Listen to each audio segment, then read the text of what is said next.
to compare and order fractions. And with all of this, we're going to need to find common denominators. Before we start that, though, let's review. We have less than, greater than, and equal to. That's how we compare our fractions. This is the less than. If you notice, it looks kind of like a capital L that's been tipped to the side. And then this is greater than. When we compare, we need to have the same denominators, and then we can just compare the numerators. So let's begin with this one. We have an 8 and a 12. The least common denominator is going to be 24. So whatever we do to 8 to get to 24 is times 3. We need to do 5 times 3 and get 15. 12 was multiplied by 2, so 7 times 2 is going to give us 14.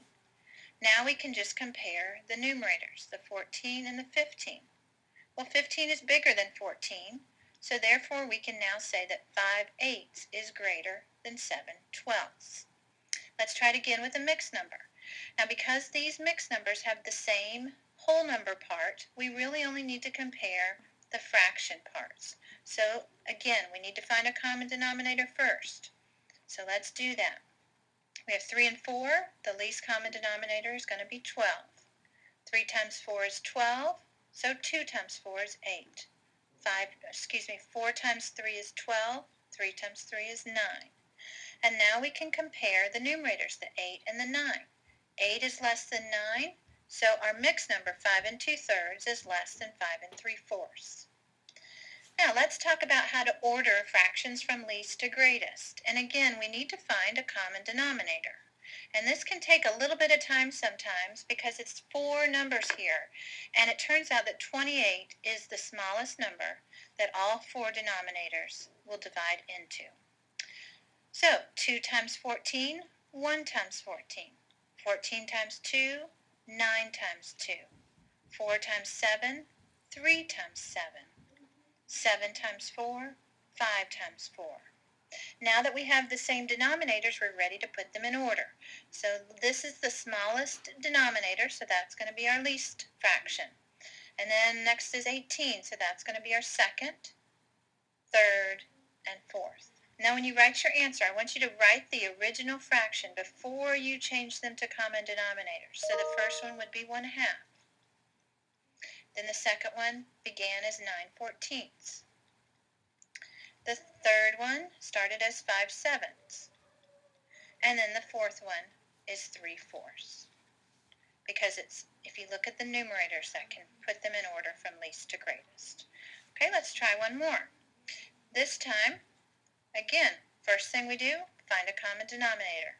And this time it's going to be 30. So 2 times 15, 1 times 15. 6 times 5, 5 times 5. 3 times 10, 2 times 10. 5 times 6, 3 times 6.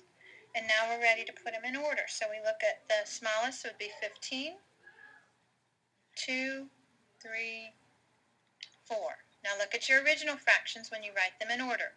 1 went with 1/2. 2 went with 3/5. 3 went with 2/3. And 4 went with 5/6. And there's your answer.